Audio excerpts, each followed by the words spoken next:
Come on, Wayne. Now it's just a matter of assembling the floor sections of the ramp. The center section is an 8-foot run between both ends of the ramp. So our next step is to mark the 2x4s. 12 on center, right, Win? 12 on center. Throw the X. Throw the X. Hey, Win, what does that mean in English?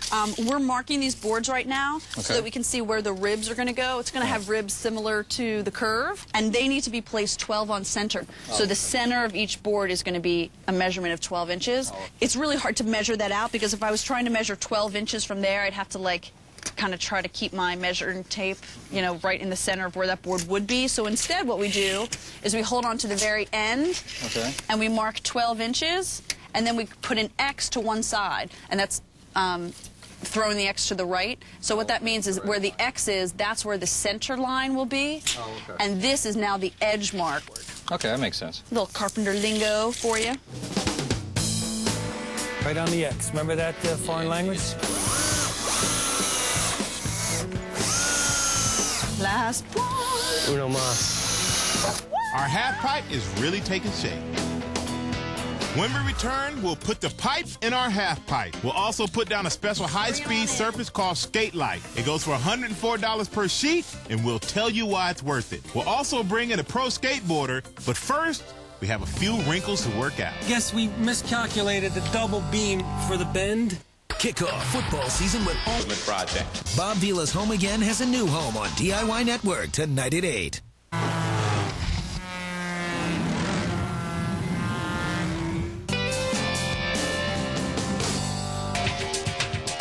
Our skateboard family of 7 is hard at work as we begin a key area of our half pipe, the coping. The coping is a heavy steel black pipe that runs the entire width of a half pipe on both sides. As you can see on our mini half pipe, skaters use it to catch their wheels and do all kinds of fancy tricks. Now for our monster ramp, we picked up 2 18-foot pipes at a plumbing supply store and cut them down to size. They cost $100 each, which isn't cheap, but it's a critical part of the ramp.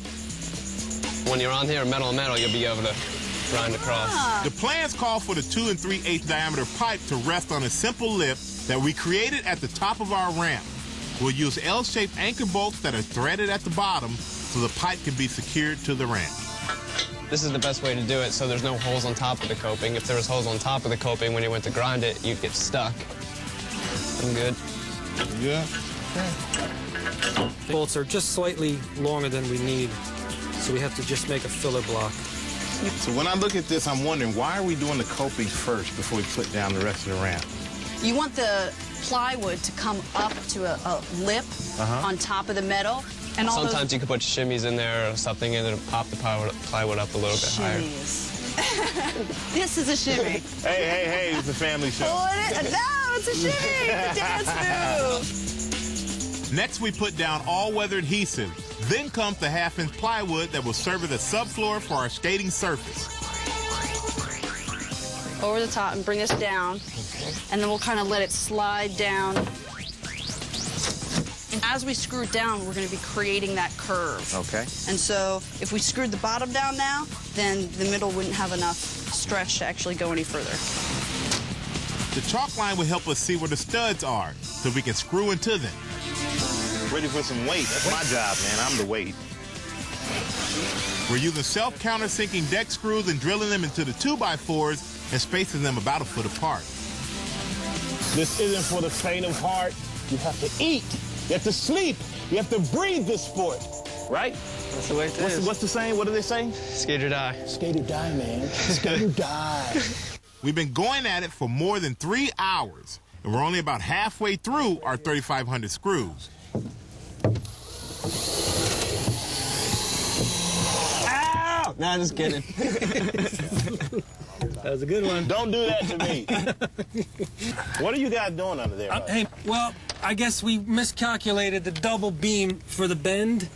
And I just have to add another one right now. Okay. Hey, Mike. Yes. I like your shoes. Thank you. Can you pry up on that joint? Get your hammer in there. Push up a little bit more. There you go. All right, hold that right there. By adding one more 2x4, we can finish off the floor. All right, we're gluing this up. You guys have that skate light? We have it. Ready? Now, skaters skate on just about anything. Wood, concrete, metal pipes. But this stuff is specially made for skateboarders. You know why, Win? Because it's smooth surface? It's smooth. Less friction. Skate Light is made of composite materials, including refined high-density cardboard. It's extremely durable and maintenance-free. It's also designed to give skaters fewer scrapes when they fall. It'll bend just as the plywood did. We apply a little muscle and work our way down the board. Come on, let's get this puppy done and start riding.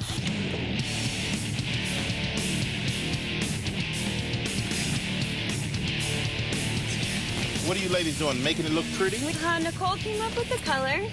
It was her idea to put fun little ants. Just kind of like crawling around, something funky. We're in the woods, I mean, come on. There they go again. They always do something unique. She just thought of ants. Keep it consistent. So we decided to just pick something fun and silly and quirky. Ants. What? Let's hope for no dripping. They really are ants. If the boys approve, we'll put little rhinestone eyes on there. Hurry up, Michael, hurry up. Once the Skate Light is down, our ramp will be complete. The floor alone, plywood and Skate Light, took us 5 hours. Everybody's working hard. You know, everybody's getting a little tired, but I think we can all see the end is near. When we return, will our 3,500 screws hold? Go get it, boys! A professional skateboarder shows up to try it out, and he'll teach us a thing or two. If you think about falling, you're more likely to fall.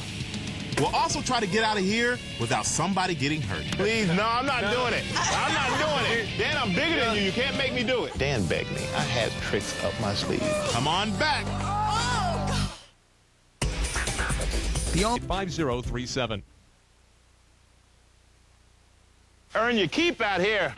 We're building a half pipe in the backyard of a family that's crazy about skateboarding, and it's finally complete. The total cost of materials was around $2,500, which sounds like a lot, but you'd have to go to a skate park to find something remotely similar. Now we're about to find out what professional skateboarder Dan McFarland thinks. He's about to put our half pipe to the test.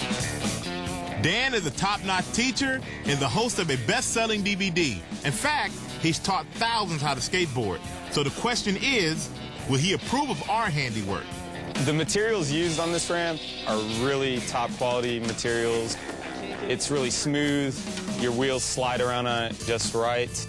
And the coping on this ramp is ideal black steel.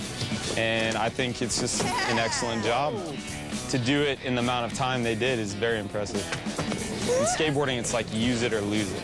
If you're not maintaining a certain level, you're not going to progress. If you want to improve and learn quickly at skateboarding, you need to skateboard at least like 5 days a week. I skateboard 6 days a week. Watching skateboarders, you realize how good of athletes they are. Their legs have to be strong. Their upper body, their torso, everything has to be strong when they're doing all the turns and they're flipping. And you have to have a fear gene. You can't be scared of anything. To watch these guys go back and forth, up and down, flipping the board, not afraid to fall, and if they do, get up and get right back on the board, that is truly no fear. Woo! If you're not falling, you're not skating. Woo! Woo! Everyone falls. If you think about falling, you're more likely to fall. If you think about landing it, you're more likely to land it. I think I'm going to fall. So then you're going to fall. Then I'm going to fall. Oh, okay. You hop on this thing. I can't do that. Right. Uh-huh. I'm a professional. Please, no, I'm not doing it. I'm not doing it. Dan, I'm bigger than you. You can't make me do it. Dan begged me. I had tricks up my sleeve. Oh, God. I acted like I couldn't do it. Because one thing you don't want to do is embarrass another professional. The real professional might just be the youngest guy here. Danny put us all to shame. Kid's got skills. Awesome.